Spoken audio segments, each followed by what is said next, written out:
All right. Well, no further discussion. I think we could jump into our finest NGC minutes. Yes, I think we're ready for the finest NGC for this is the 7th episode, I believe. All right, let me just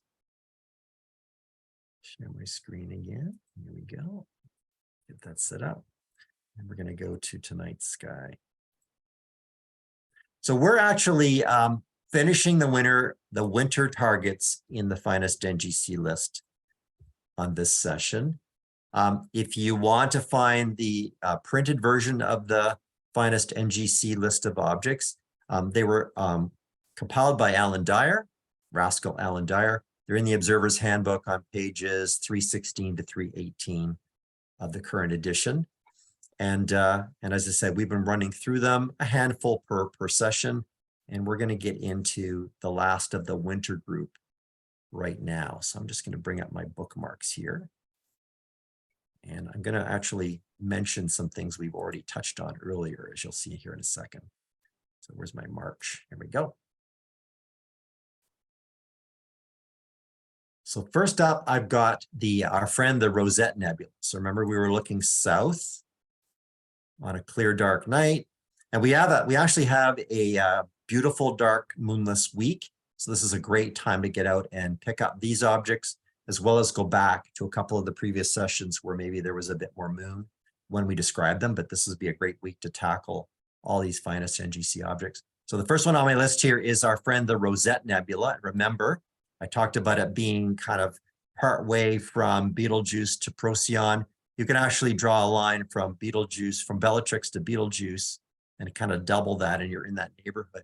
But this is a winter showpiece, so it's a relatively big, it's spread out and not overly bright, but it's definitely a noticeable object on a dark night.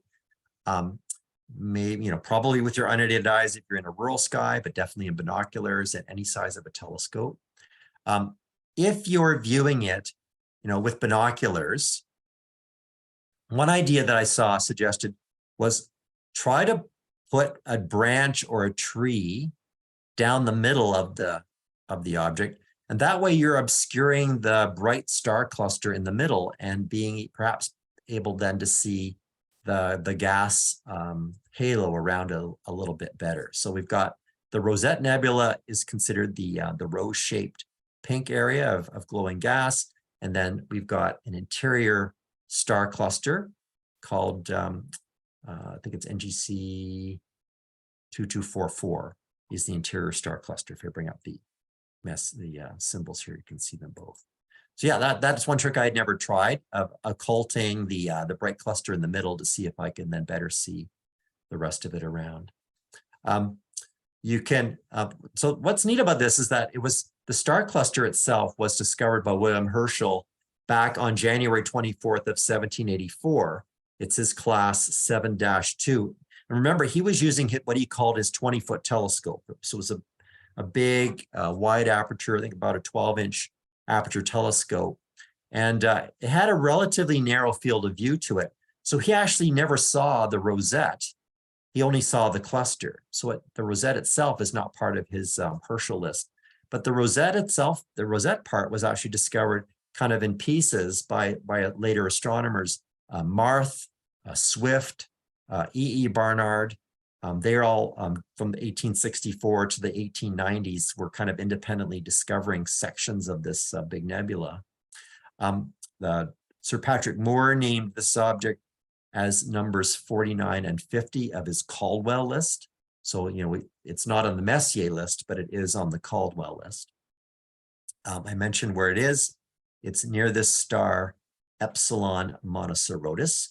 But you should be able to kind of use Bellatrix, Betelgeuse, and Procyon to get yourself into the right area because it's relatively easy to find.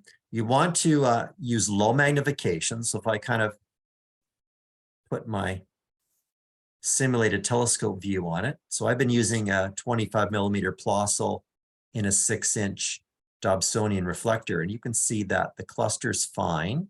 It's nicely magnified at 35 power, but you're not going to have a nice, difference from the nebula to the background to be able to readily see or recognize the limits of the nebula. So what I recommend is, using the lowest power you've got to do that. So binoculars work great. If you've got an eyepiece that's longer, focal length than 26 and give you a wider field of view, that'll do a better job. But, if not, if you're stuck with the higher magnification, then all you really want to do is just, nudge your telescope around and just explore the limits of it with your whatever power you do have. Once you've enjoyed or found the bigger picture, you can start zooming in. You can enjoy and appreciate the internal cluster, look for the colors and types of the stars, do some counting, see how many stars you can see. You want to see if you can notice any structure in the nebula itself. There are some dark pockets, these Bok globules they're called. You can also have some dark dust lanes, giving it some internal structure, so that's something to look for. You can use an O3 filter or an ultra high contrast filter to preferentially brighten up the H2 section. And again, you're going to see a nice, bright, prominent field star, 12 Monocerotis, kind of dominating the center, near the center of that cluster as well. This is about 5,000 light years away. It's a really terrific object that, gladly that Alan Dyer is highlighting it, but it really deserved to be famous earlier than this. Next up, we've got something in the neighborhood. So if you're looking in the sky in this Monoceros area, you've got your Rosette Nebula. And if you start moving north towards the, the toes of Pollux, you're going to encounter some more deep sky objects, one of which is this beautiful Christmas tree sort of cone cluster patch. But before you get there, you're going to run into, if you're paying attention, a nice little object called Hubble's Variable Nebula. So this is finest NGC number 33. It's NGC 2261. And it's a reflection nebula that was discovered by William Herschel back on December 26th of 1783. It's this class 4-2. And it's also a Caldwell object. It's Caldwell number 46. So it's about midway between the Rosette Nebula and this bright star Alzir, or Zeta Gemini. I think that's Zeta, or is that Chi? That's Chi Gemini. But about midway between the Rosette and that star is where you're going to find Hubble's variable. Now, what you can do, though, is if you can, it's easier to spot the Christmas tree cluster and nebula. So they'll actually share the field of view of a low power eyepiece. So again, this is a 35 power. So once you've got that, we want to navigate back to the south a little bit to pick up that nebula. You also want it, when you've got it, then you want to crank up the magnification to maybe 150 or 100 just to get to the appreciation of its shape. So it's going to look a bit like a comet shape. There's a brightish star in the air near the southern section, and then a wedge-shaped comet shape to it beyond that. So this one will not be helped by filters because it's a reflection nebula, and oxygen 3 and ultra high contrast filters, they tend to suppress the starlight and look for the emission. And this is actually reflected starlight, so it's not going to really help to put a filter. But you can try it if you want to give it a try. That's no harm. Definitely averted vision will help a lot with this object. So you want to note its shape, its size, how it varies in brightness from place to place, and maybe make a sketch. And it is known to be variable in brightness, so you could actually check back from time to time, and maybe you could pick up some differences in that variability, some differences of brightness.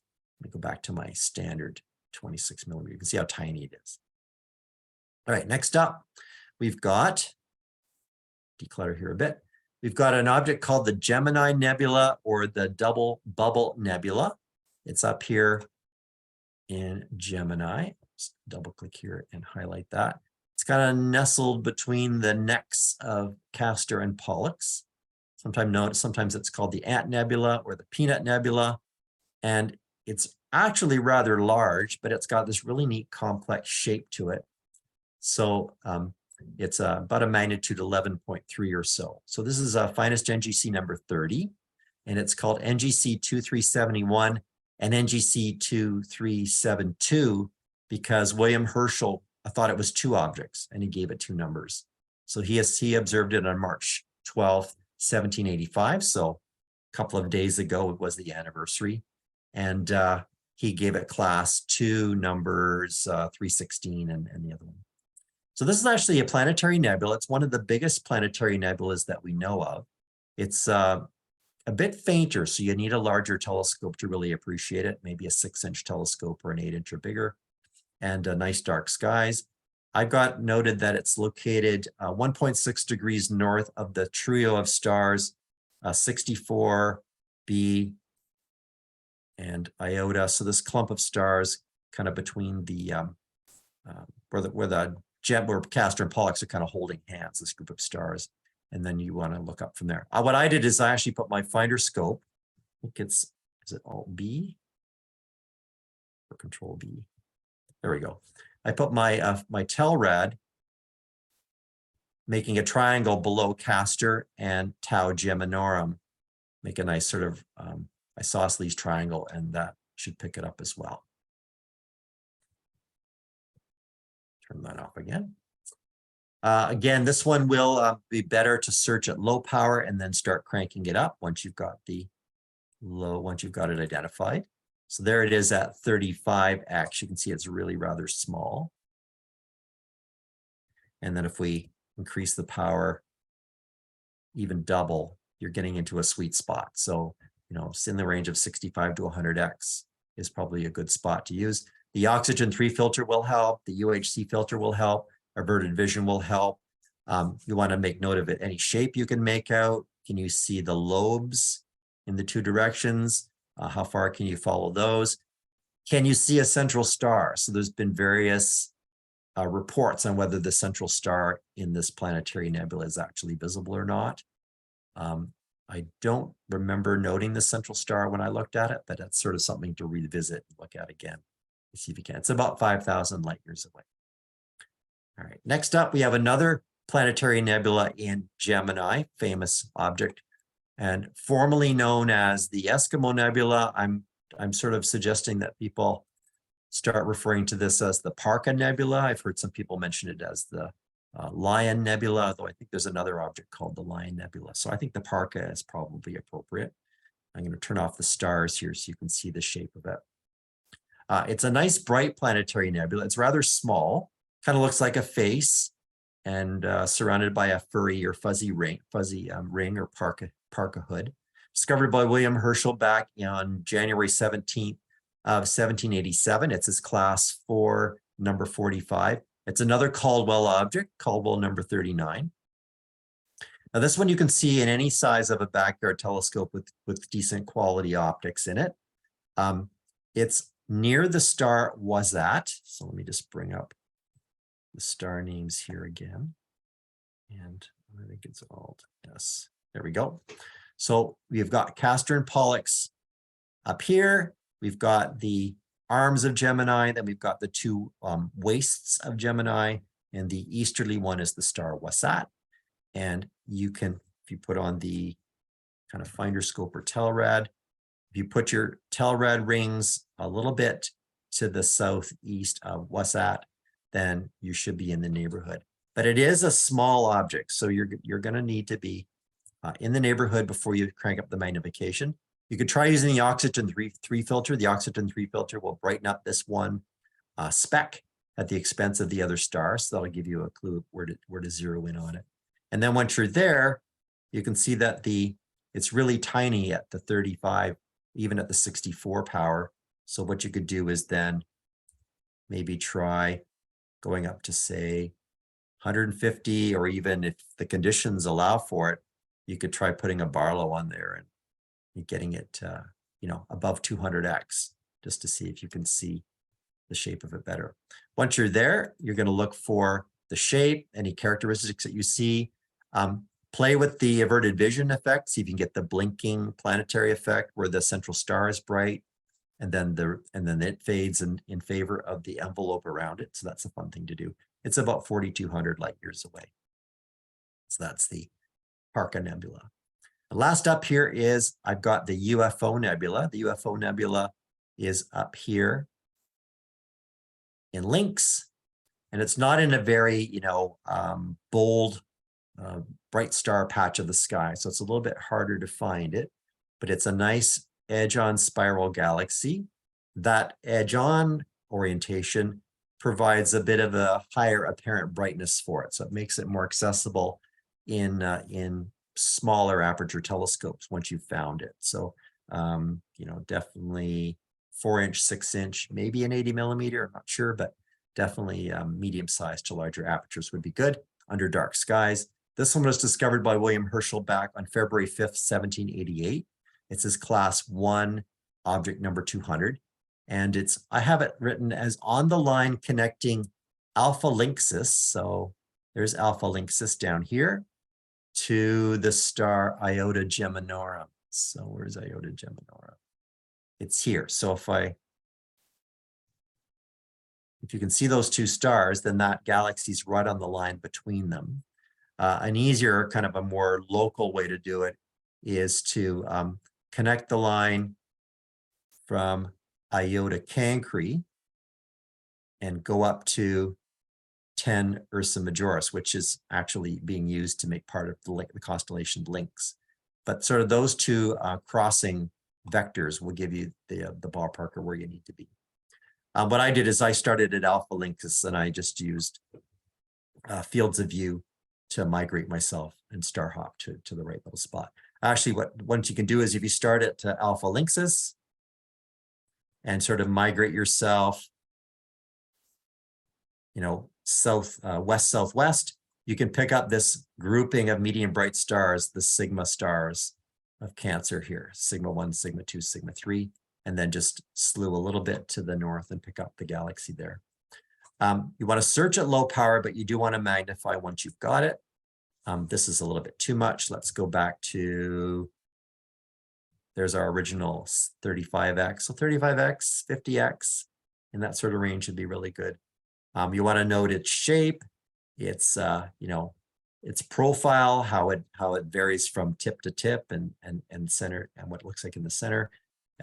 Is it symmetrical?